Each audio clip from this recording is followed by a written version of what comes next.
Shalom everyone, and today we're studying Parashat Toldot, the book of Genesis, chapter 25, verse 19. ואלה תולדות יצחק בן אברהם, אברהם מוליד את יצחק. And these are the outcomes, the offsprings, the generations of Yitzchak, the son of Abraham. Abraham gave birth to Yitzchak. It starts with that, but it goes immediately to the birth of Jacob and Esau, and the whole parasha is about the conflict between Jacob and Esau. And if you read the parasha just on a simple layer, just the text itself in the Torah, it is very, very perplexing because there are many, many actions over there of people that, they're great, like people like Isaac, like Rivka, like Jacob. And your question is, how could they do what they did? Because many things logically, it doesn't look right. And let me make this story clear. Let's first with the opening.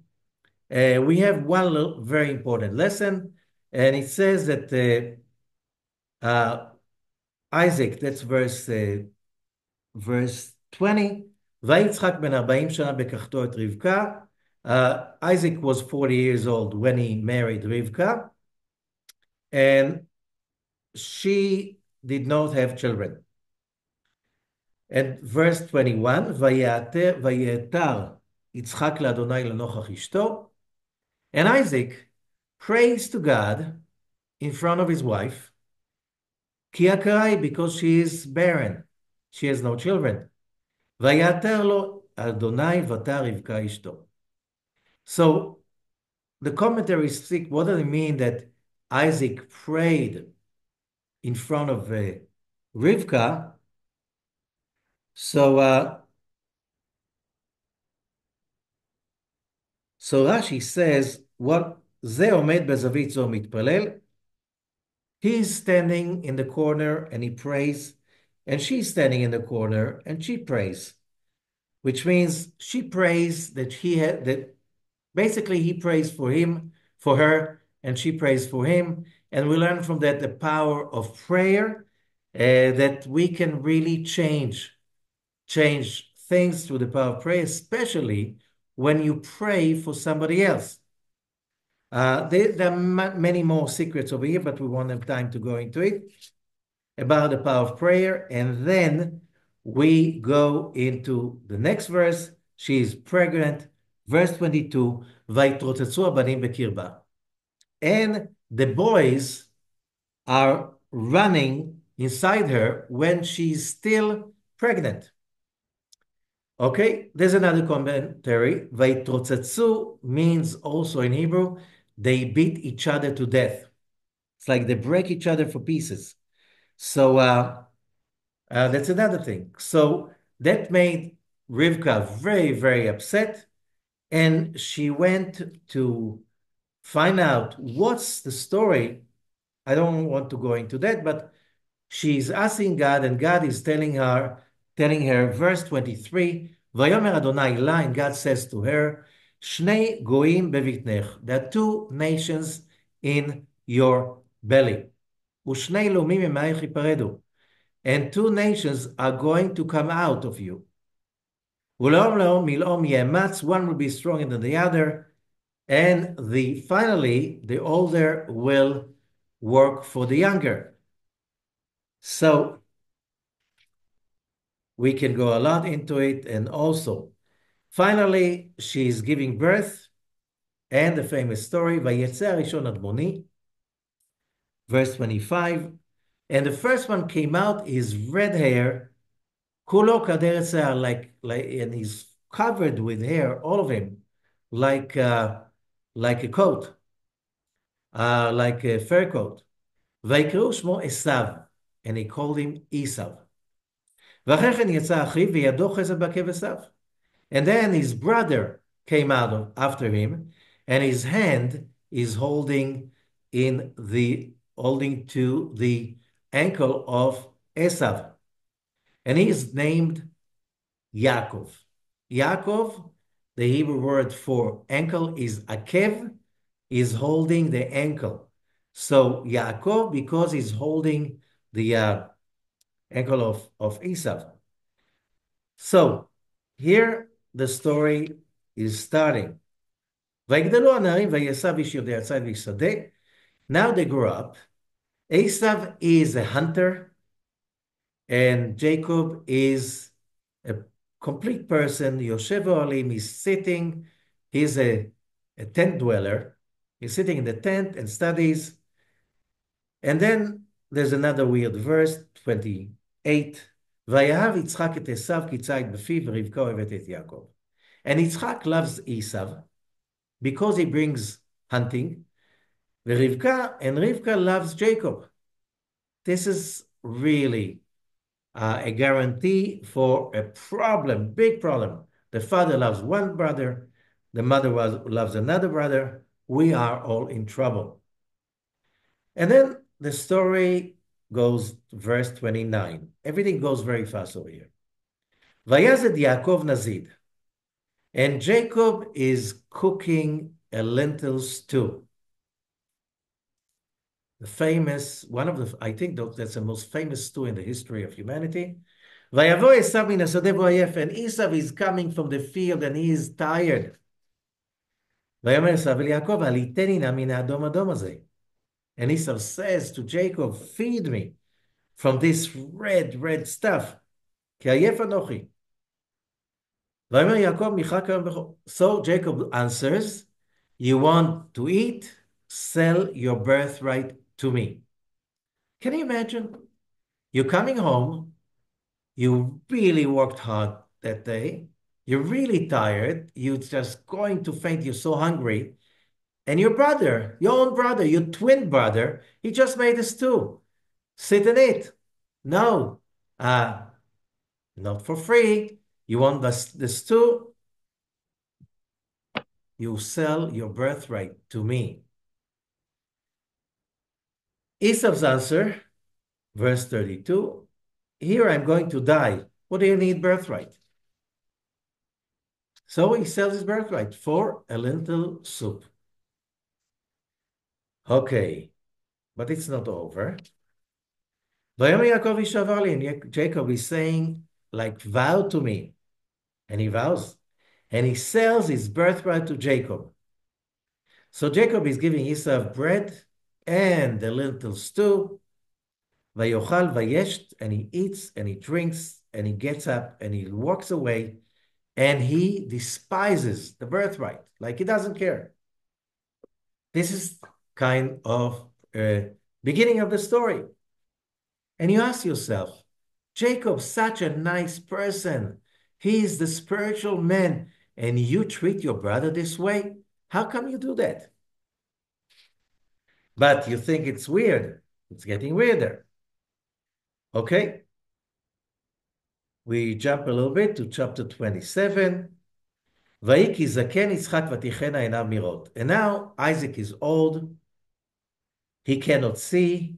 And he calls Esau his big son, his elder son. And he says to him, my son. And he says, here I am. And he says, here I am, I'm older. I don't know when I'm going to die. Now take your hunting tools and go to the field and hunt for me. And make me delicacies, like you know what I love. And I'll bless you before I die. And now the story gets very complicated. Verse 5, chapter 27, verse 5. ורבקה שומעת בדבר, מדבר יצחק אל עשיו. Rivka, the wife of Yitzchak, the mother of both twins, she hears that when Isaac says to Esau, his son. And then immediately, verse 6, she tells Jacob, here I heard your father talking to Esau, your brother. Bring me the hunting, make me food, and I'll bless you before I die.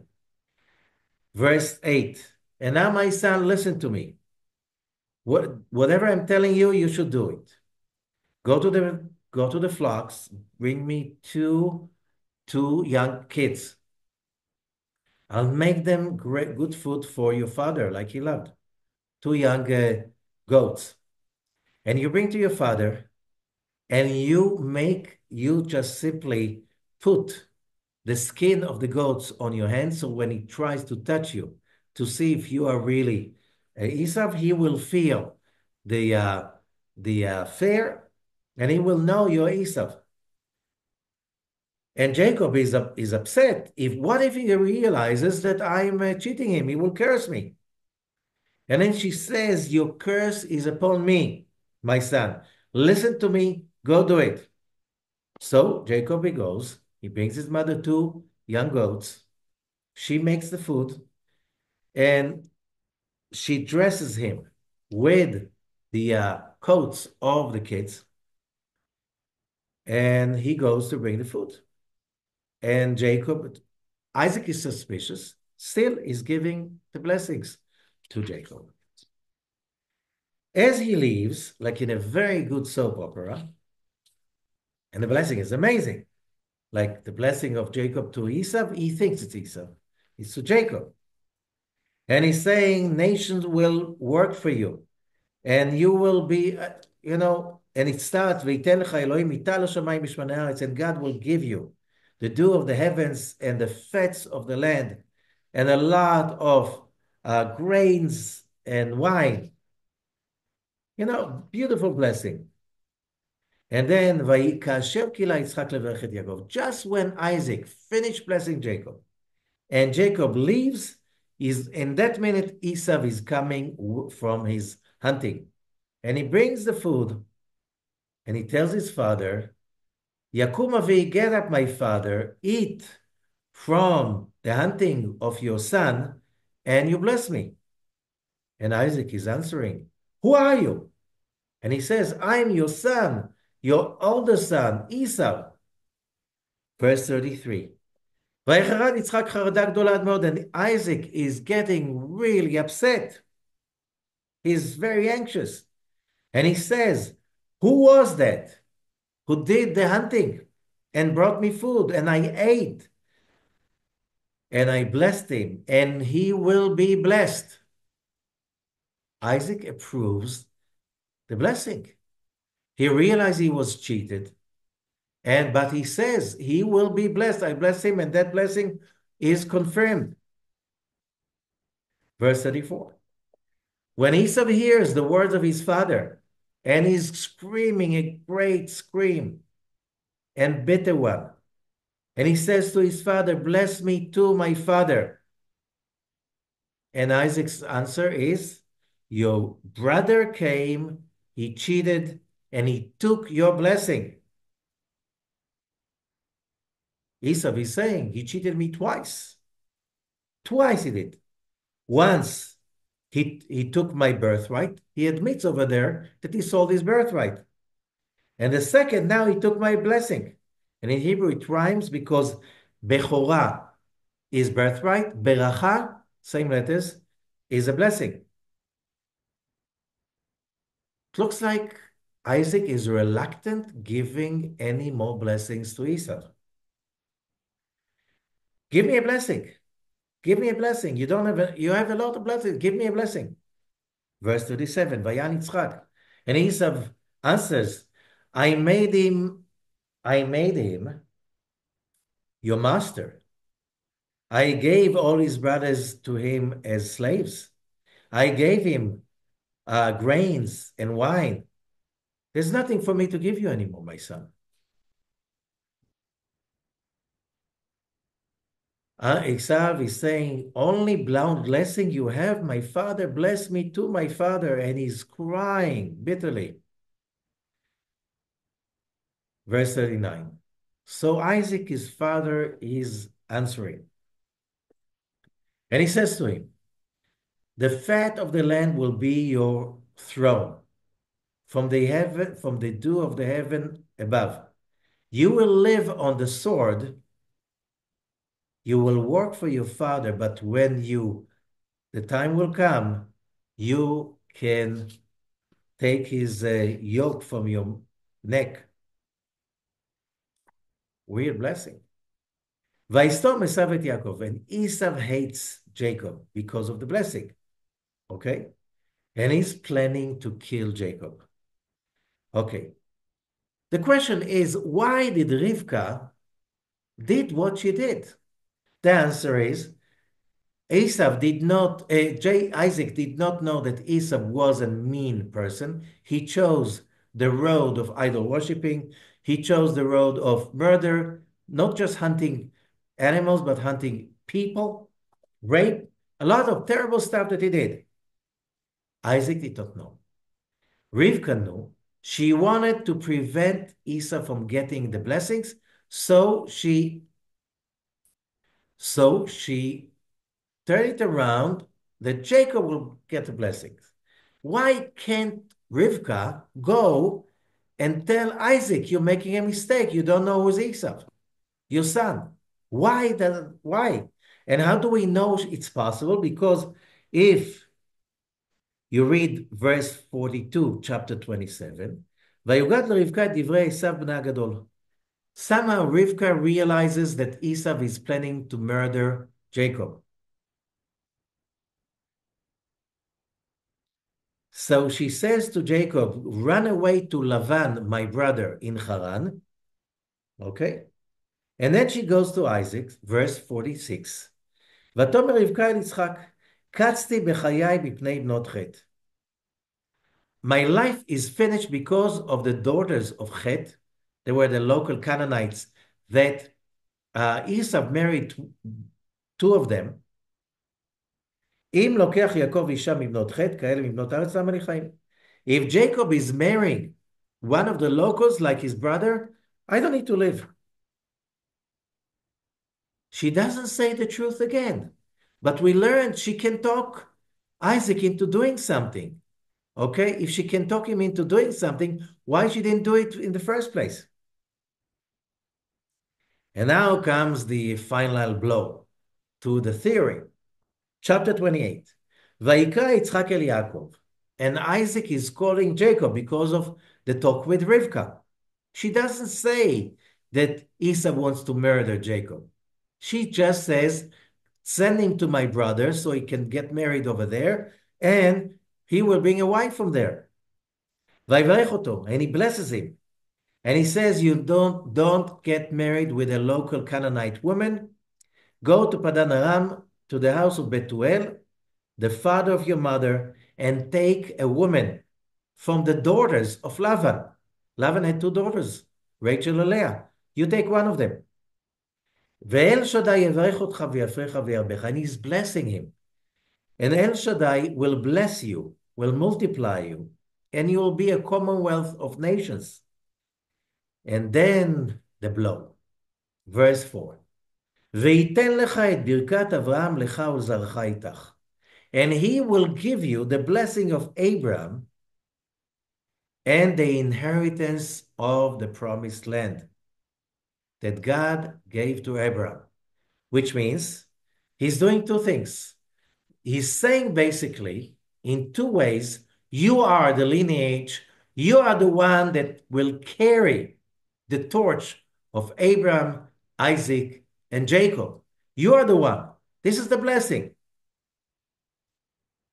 Which means when Esau came to him as his firstborn, he didn't tell him, you get the blessing of Abraham, you get the land. He did not. Even more than that, when he realized that Esau did not get the blessing, that Jacob stole the blessing, he's still not giving Esau the blessing of the land and the blessing of Abraham. He's waiting to give it to Jacob. So he knew that Jacob is the one. Why did he have to fake it like Esau is the firstborn and he should get the best blessings? Why did he scare Rivka and Yaakov that they thought he's giving the blessing of the birthright to the older one, not knowing that he's a criminal? Okay. Confused. So let us try to understand what's going on over here. It's a complicated thing. We don't have a lot of time to explain, But I hope you get somehow the story. It's not, when you look at it, logically, the way it's written, it's very, very confusing. However, we go to the Zohar to, show us the truth. And that's what it says. Uh, let's go to there's a lot of Zohar about it, but we have to make it short. Verse 75 in the Zohar about Parashat Toldot in the Sulam commentary of Rabbi Ashlag. ויאהב יצחק את עשיו כי ציד בפיו. Let's read the Aramaic first. How כמוה, דכתיב איש יודע ציד, איש שדה. וכתיב התם הוא היה גיבור ציד, איש שדה. לקפ חלון לבני נשה ולקטללון, ויהיו אמר דוד צלותה וציד למפומי. איש שדה, בגין דחולק עדבי. להביא ביישובה, אלא באתר חרוב במגברה בחקלה, ודאי איש שדה. Translation. When it says that Esau is the man of hunting and the man of the field, and it says about Nimrod, who היה גיבור ציד, he was a hero of hunting. What does it mean over there about Nimrod? It's early in Genesis. What does it mean over there? That he was hunting people's minds. He was basically hunting people's mind with his words. Today you call it marketing, public relations, or propaganda. Okay, that's what he was doing. He was getting people to follow the wrong stuff, and especially to go against the Creator. Yes, he was an expert in mind control. Also over here, where it says a man of the field, that means, as Zohar says, in order to rob people from their rights and to kill them. Esau said that he's in the field in order to pray, like Isaac. Isaac loved to go and pray in the field. ויצא יצחק לסוח בשדה.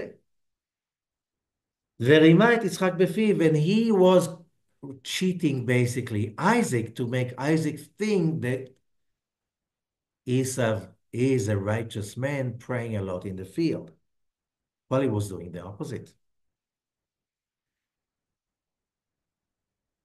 And he's called the man of the field because his inheritance, his place, was not in a settled place, but a place that is deserted in the desert.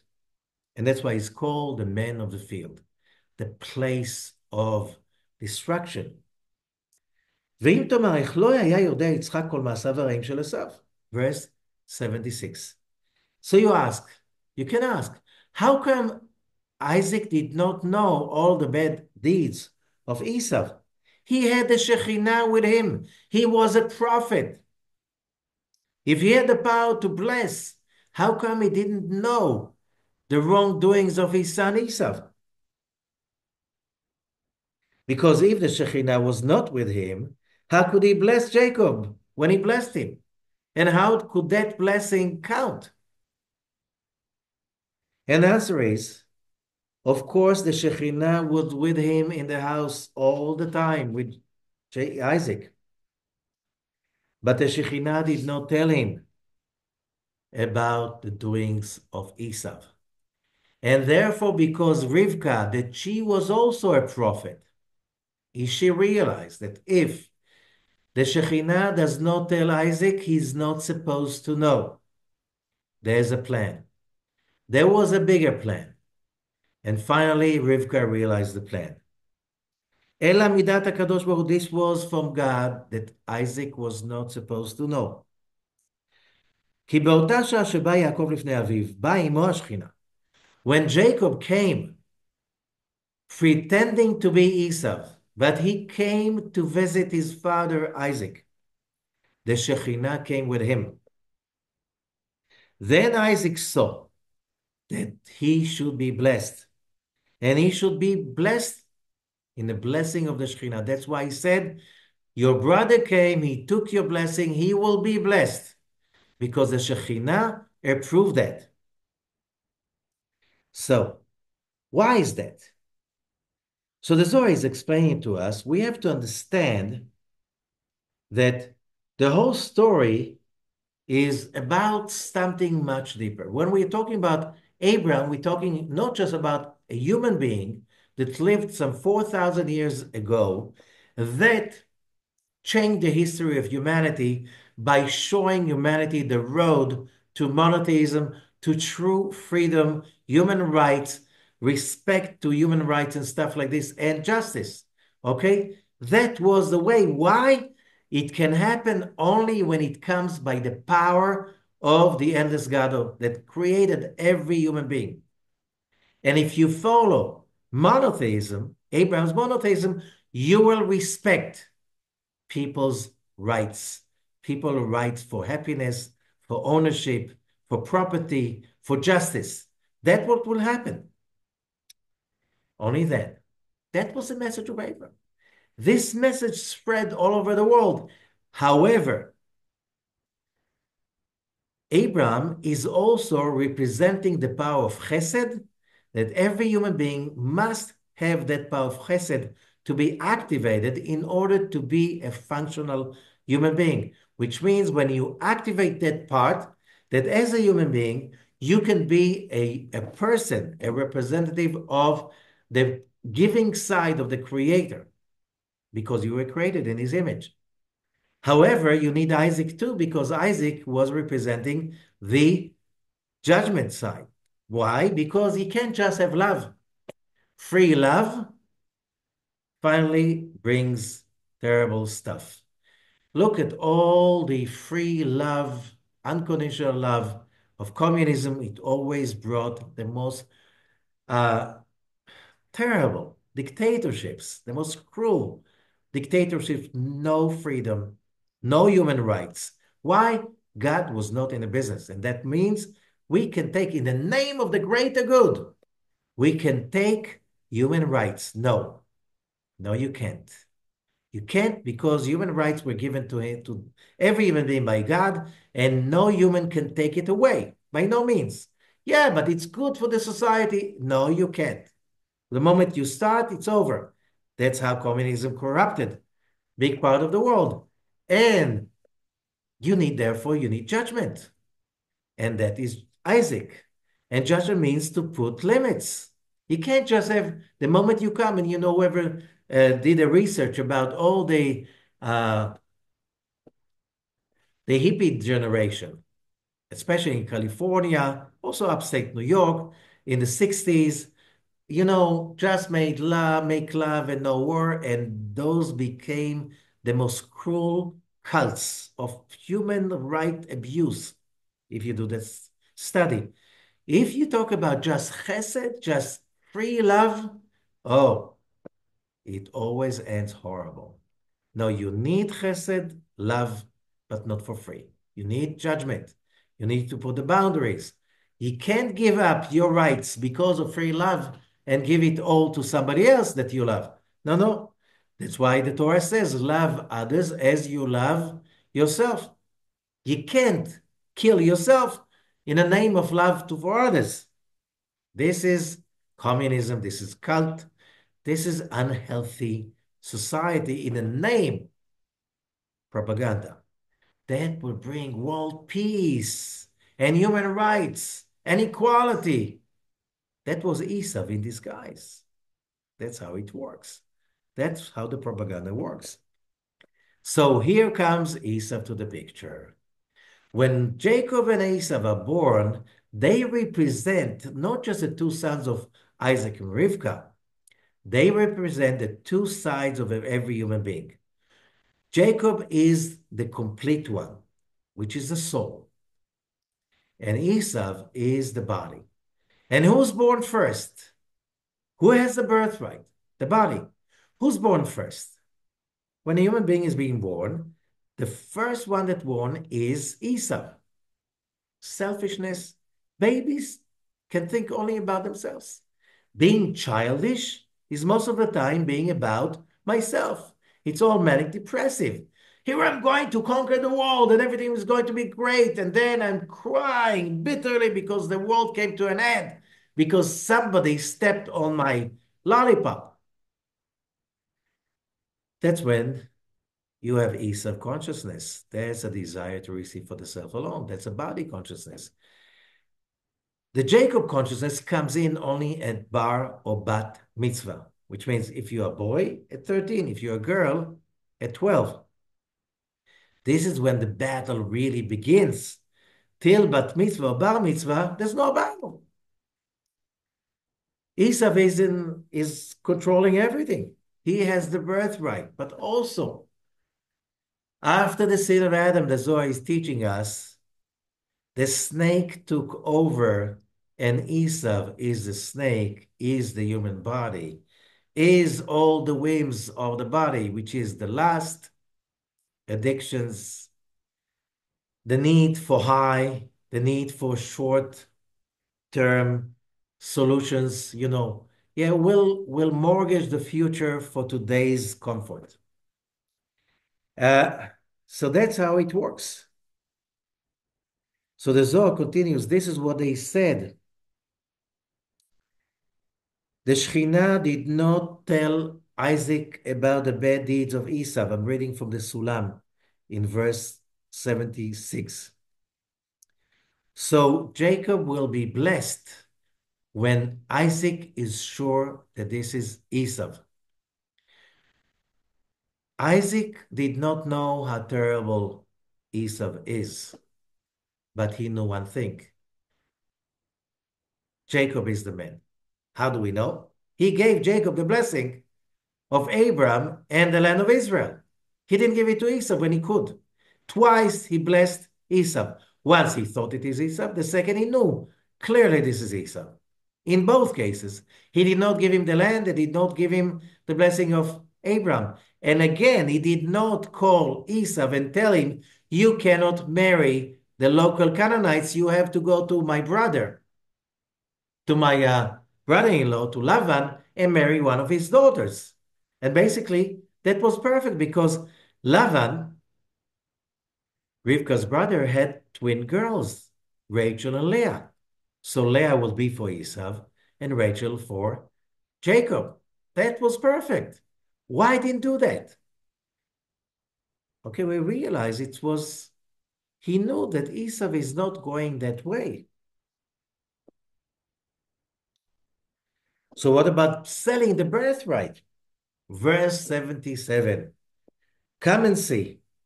One time, פעם אחת היה יושב רבי שמעון ושאר החברים. בא לפניו רבי אלעזר בנו. אמרו לו לרבי שמעון, דבר גדול יש לנו לשאול בעניין יעקב ועשיו. איך לא רצה יעקב לתת לעשיו נזיד עדשים? Couldn't understand.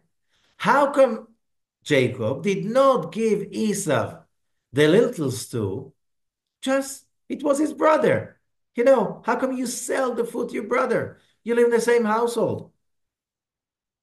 עד שמכר לו הבכורה שלו, only after he sold him his birthright. ועוד שאמר עשיו ליעקב אביו ויעקבני זה פעמיים, he cheated me twice. Esau said. How could Jacob cheat Esau? Verse 78.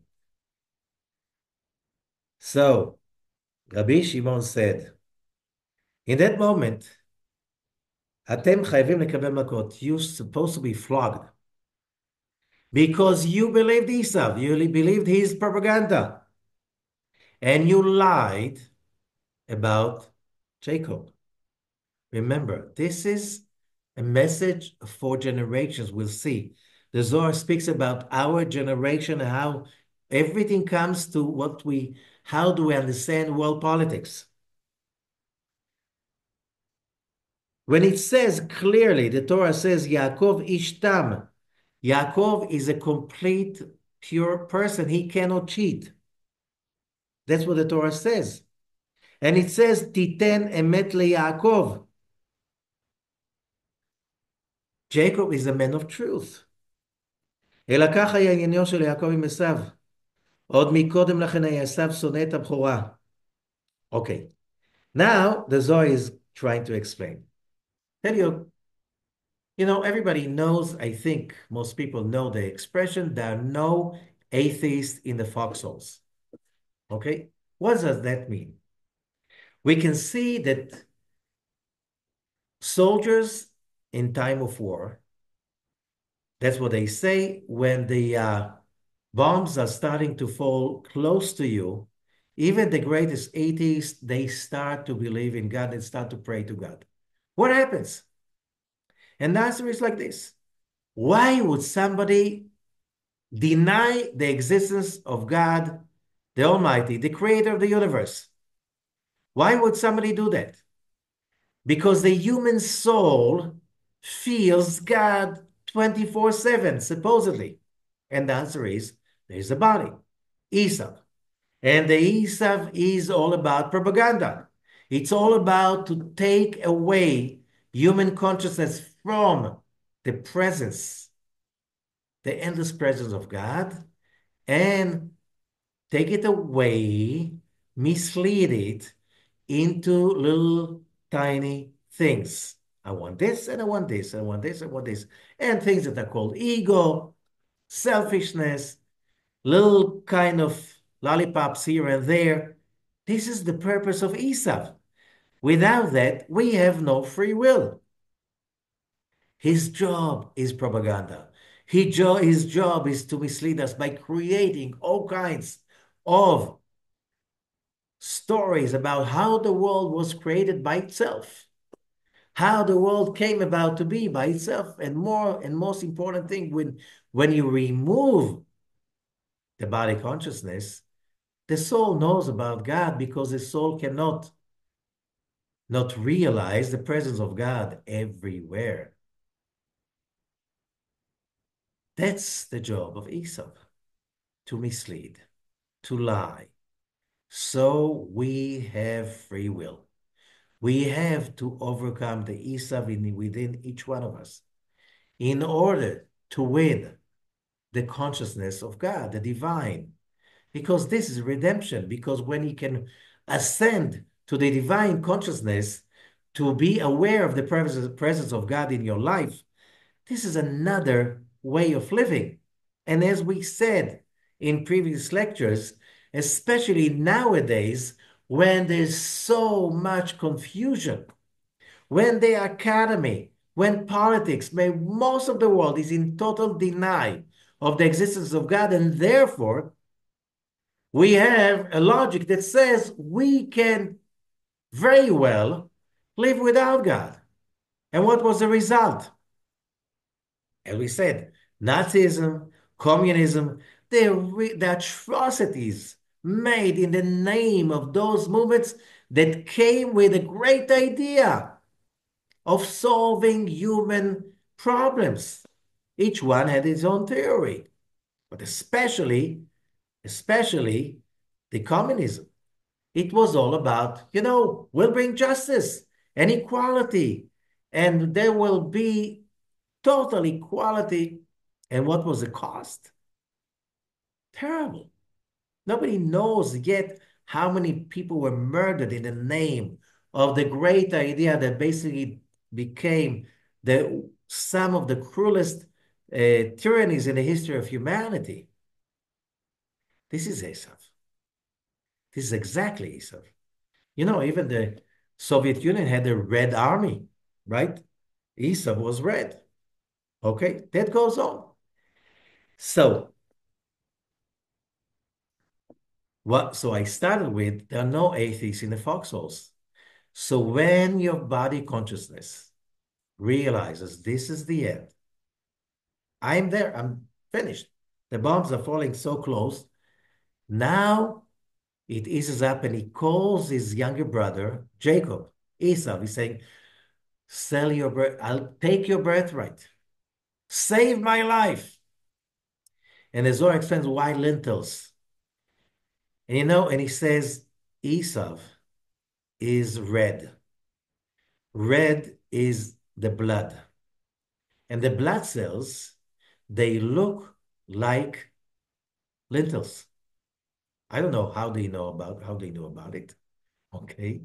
In ancient times, they didn't have microscopes. Okay. The lentils have the power, says the Zohar, to break the power of the dark side of the body. Esau was eating the lentil stew because when you go just with the body will kill itself. If you eat exactly what you feel like eating, if you sleep just when you feel like sleeping, and you wake up when you feel like waking up, if you say just what you feel like saying, whenever you feel like saying, whatever your instinct, your immediate instinct will tell you, if you just, go to the bathroom whenever you feel like, wherever you feel like, you'll be locked up in an institute and you'll be dead very soon. Okay? We all know that we need to harness, to control and discipline the body needs and drives. This is Esau. Okay? Otherwise, he will kill himself. The symbolism for that is the little stool. That's what the Zohar is saying. When the body is so tired, when a body brings itself into the edge of falling to the ravine and die, he says to the soul, "Oh, soul, please, dear soul, Jacob, pray for me. Save me. You take the lead." And that's why people suddenly, when everything is comfortable and nice, oh, there's no God. I can do whatever I want. Just if it's logically okay and it feels good, that's good. What's going to be the cost? Who cares? Who cares about the cost? As long as it feels right now. Yeah, but statistics says if you follow those body whims, you're going to have a miserable life. People who are busy fulfilling just the body needs, statistically, scientifically, they become miserable complainers. Okay? Only people who really know that they have to give. This is the soul. Who forces you to give to others? To share money, time, heart with others. That's from the soul. That's not the body. When you let the soul take over, the body is being saved. So every time the body is on the edge of dying, okay, come soul, take over. I know I messed it up. This is the secret. When Esau is ready to give up his control, when he knows he messed up? So we hear over here about setting up the rules of how the ongoing fight between Jacob and Esau in every human being. These are the rules. The firstborn is Esau. Who is running the show? Esau. When he falls into trouble, suddenly you believe in God when you are in a deathbed, when you can't anymore. The Talmud is saying the thief is in the middle of his job and the police come in. He hides in the closet. He starts to pray to God. Oh, please, God, I repent. I will never do it again. And God is saying, what are you doing in somebody else's closet? Right? No, no, no. I know I made a mistake. Just save me this once. Okay. So it's a saying, even a thief hiding in the closet is praying to God that he won't be caught. That's how it works. Suddenly you believe in God. You've been caught. You're going to be sentenced to death. Oh, suddenly you become a religious human person, right? But it's more than that.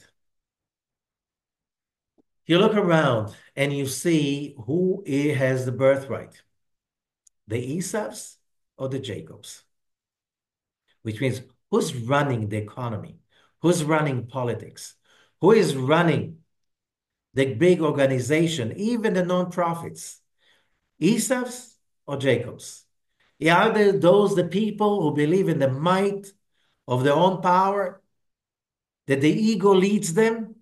Or is it the people are really pure and their intention is totally pure and selfless? We all know the answer.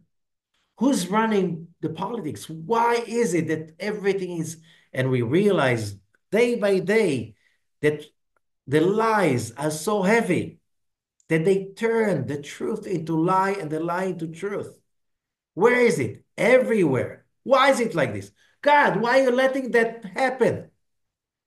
And the Zohar is saying, after the sin of Adam, the birthright was given to the snake, and the snake is Esau.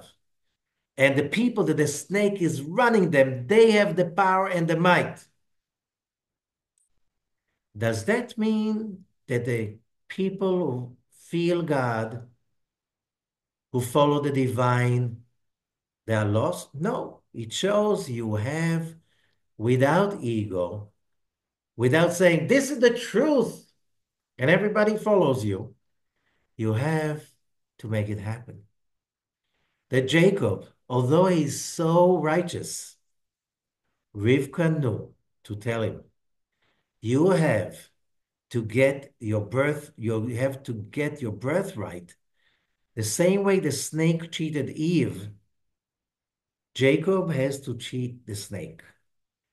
And Isaac, who thought this is the way the world is going to go till Mashiach times, he had to be cheated also. He had to give the blessing to Yaakov thinking that this is Esau. Otherwise, that won't work. So what happened with the blessings? Jacob got two blessings. What happened with that? And that will explain what's going on right now.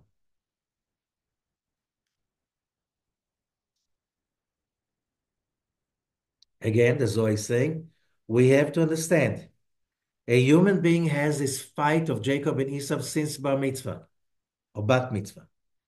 Two angels, every person has two angels. This is verse 170 in the Zohar Sulam, Parashat Toldot. Rabbi Shimon says, Birtzot Hashem darkei ish gam oivav yesh limito. When God agrees to the ways of a person, his enemies will make peace with him.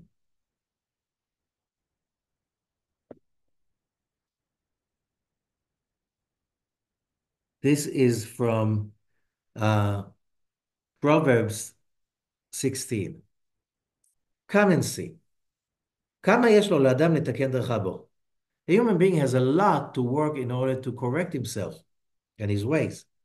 כדי לקיים מצוות התורה, in order to follow the mitzvot of the Torah. Because we learned, שוודאי שני מלאכים יש לאדם, two angels. Every human being has two angels. Messages from above, לשליחים מלמעלה להתחבר עמו, אחד לימין, אחד לשמאל, one to the right, Esau, one to the left, Jacob. והם עדים על האדם, and they are witnesses for whatever the person is doing. And it's called the evil inclination and the good inclination. בא האדם להתאר ולהשתדל במצוות התורה. So when a person has the purpose, the inclination to be purified and to apply himself to the laws of the Torah, even non-Jews, it's like there's 7 Noahide laws of the Torah, okay? That they somehow like 60 from the others of the what the Jews consider to be the laws of the Torah. אותו יצר הטוב שנתחבר בו, הוא כבר נתגבר ליצר הרע. The moment you follow the good inclination and you ascend above the evil inclination, you win. Then the evil inclination will be subjugated under the good inclination. However, when a person is following the impure ways, the Yetzer Hara, the evil inclination, is getting stronger. He takes over the good inclination and he is subjugating him under his power. So when a person wants to purify himself, that's a lot of hard work. He has to overcome a lot. The power to overcome every moment, the negative thoughts and inclinations. However, when you overcome the evil, when the evil and good inclination is overcoming, then your enemy will make peace with you. Who's your enemy? Esau. And therefore, King Solomon said, Tov nikle ve'eved lo, ma'u ve'eved lo yetzera. It's better to have somebody who he doesn't have so much respect. However, he has a slave, which means if you subjugate the evil inclination and you don't control him, people don't want to respect you that much. Did you notice that, right? This is in also in Proverbs 16. So what does it mean that your enemies will make peace with you? Who's your enemy? Your evil inclination. So this is the secret of following the ways of Jacob. So we'll complete that. So how does that apply to today? So first of all, we learn, as Rabbi Ashlag teaches us, you see today in modern societies, Rabbi Ashlag wrote that some 100 years ago, a little bit less. You see that human societies usually are being run by selfish people, egomaniacs, who don't really care about others. So how come they're successful? They are always, if you see a society or a company successful, you should know there's a bunch of Jacob kind of people working there. They sweat. They authentically care for the society, for the company. They put everything inside, and as long they believe in that society, that company, they will succeed. However, the leaders use them up. They manipulate them. And when the Jacob kind of people realize they're being manipulated, they'll either leave the company or the society if they can, or they simply stop supporting the leaders. And then everything will start to fall apart. This is why already in 1930, Rabbi Ashlag is predicting that the Soviet Union will simply collapse when they go bankrupt. He didn't say it's going to be a war. They're simply going to go bankrupt. Because that's what will happen. All the Jacob kind of people in the Soviet Union. And he said the Soviet Union, they had resources like nobody had. Human resources, natural resources. But when the Jacob kind of people, the people really care, will realize that they're being manipulated, they will stop putting their toil, their hardship into the empire. And then the empire will simply go bankrupt. And that's exactly what happened. So how would that follow? And here we need to see what the Zohar is saying. So it goes like this, verse 199. Come and see how many blessings Jacob has been blessed. One is a blessing of his father. One, when he cheated and he got the blessing of Esau. But also God blessed him. when he came back from Lavan. שכתוב, ויברך אלוקים את יעקב, and God blessed Jacob, on his way back to Canaan, ואחת שברך אותו המלאך הממונה של עשיו. And one, that the angel of Esau blessed him when he gave him the name Israel, ואחת, the fourth one, when his father blessed him, what we just read, before he went to Padan Aram, שכתוב, ואל שדי יברך אותך. בעת ההיא, verse 200. בעת ההיא שראה יעקב את עצמו וכל אלו ברכות, Jacob saw all of those blessings. אמר באיזה מהן אשתמש אותה? Which one of them would I use right now? אמר בברכה החלשה שבהן. I'll use the weakest of them all. And which one is this? That was the last one that his father gave him. Although this is also a very strong blessing, but it's not strong because the blessing was you will follow your father and your grandfather and you'll inherit the land. We know the land of Israel is very small, a tiny speck in the globe. And following Abraham, Isaac, and Jacob, this is not, says the Zohar, controlling the world. The other blessings were about controlling the whole world. I'll take only that blessing, being the follower of Abraham and Isaac, and the right for the land. And I'll postpone the others when me and my children will need it the most. When would that be? When the children of Jacob will be gathered from all over the world back to Israel, and then all the nations will gather to gang on them, to destroy them from the world. שכתוב, as it says in Psalms, כל גויים סבבוני, בשם השם כי עמילם.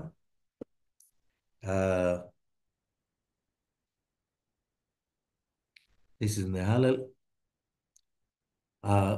Psalms 118.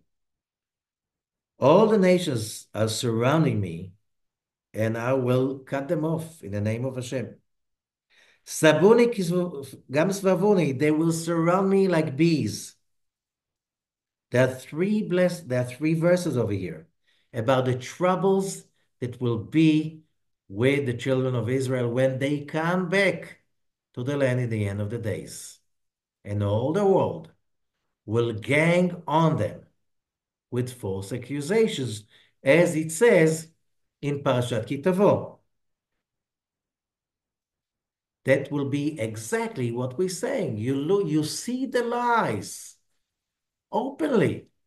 It's like the world is full with mass murderers. Go, like, everybody being like, Assad, that the so-called president of Syria, he's responsible for genocide of almost 1 million of his own citizens and the destruction of Syria. That's okay, but the international court goes against Netanyahu for genocide. Never happened a genocide. Even the people ruling Gaza right now, Hamas is saying the last year, the number of the Gazans grew larger. So how can you, the same time, say there are more people in Gaza than a year ago? Same time, there was a genocide. It's like, and the whole world with the propaganda is listening to that. That's exactly what we're saying over here. This is exactly the story that Esau is ruling the world. But now is the time for the three blessings that came from heaven, that to change the power, to change the scales. Now is the time. כנגד שלוש ברכות שנשארו, that those three blessings Jacob wanted to use only in the end of days. שעוד לא נשתמש בהם, he didn't use them. One is the first blessing that God blessed him. The second is a blessing that God blessed him. And the third is a blessing that the angel blessed him. Amar Yaakov Shama, and Jacob says, that's verse 202. אני צריך כל הברכות, I need all of these blessings. שיגנו עליי מפני המלכים וכל האומות שבכל העולם, to protect me from the kings and from the nations all over the world. There's an organization, it's called the United Nations. There was never in history an organization like this. That is called the United Nations. As it says, the same word, Kol HaUmot. It's a Umot HaMuchadot in Hebrew. And you see, there is a law in the United Nations that Israel must be condemned. A few times a year, they must get together and condemn Israel. Check it out. It's not a myth. It's not a joke. It's real. They don't condemn Iran for what they do, destroying so many countries, terrorizing their own citizens, murdering, executing hundreds every month for nothing, just against Israel. That's why Jacob said he saw in prophecy that time will be so dangerous.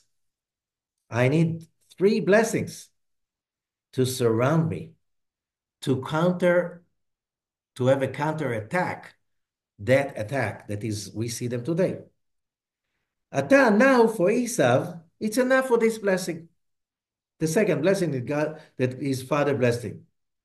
It's like a king. The Zohar is saying it's a king. He had a lot of armies, and he was attacked from here and from there. So he sent few armies over here, few over there, and the most he sent to the biggest enemy he had. That's how you make a war, right?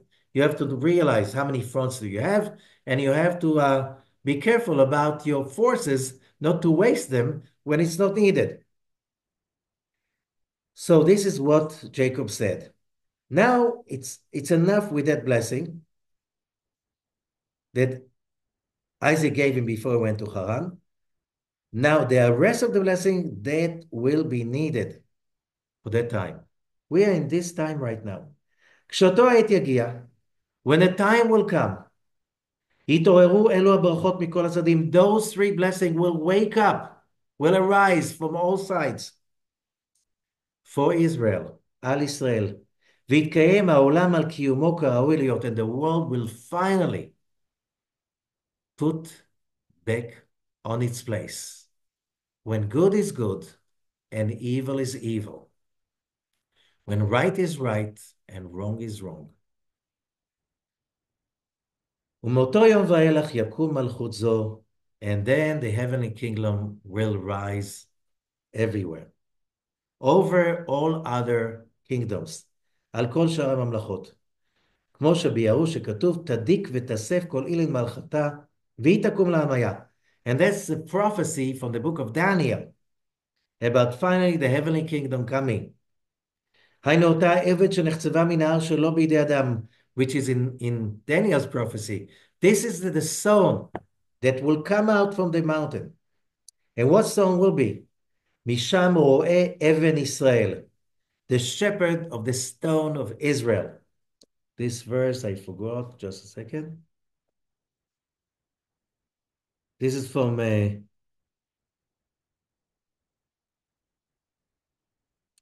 not sure, just a second. What do we have Google for?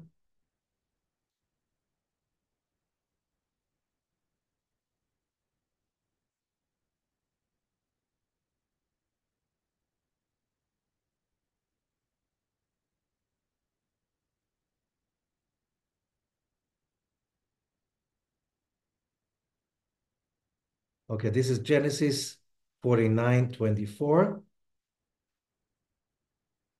משם רואה אבן ישראל. From there, the shepherd of the stone of Israel. That will be the stone of Israel that will break all the kingdoms of lies, propaganda that we are right now, see them in their might, like never before. As people know, it's mind control, mind engineering. Who is that stone? Knesset Israel. Knesset Israel, שהיא נוקבה, which is the Shekhinah. רבי חייא אמר, that's verse 205, מכאן נשמע ששאר הברכות של יעקב נשארו לישראל עתיד לבוא. So we learn that the blessings of Jacob are there for the future. She'ar Yeshuv, She'ar Yaakov, that will be for what will be the remains of Jacob. She'yashuvu Israel, all of those remnants of Israel that will come back to the land of Israel. וכתוב, היה שארית יעקב בגויים בקרב עמים רבים. That's the word שארית Yaakov, the remnants of Jacob, in amongst many, many nations. This is from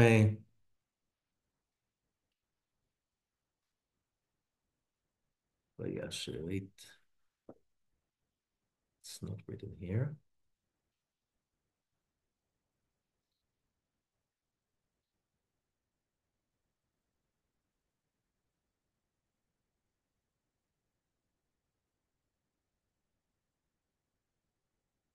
This is from the book of Micha, chapter 5, verse 7.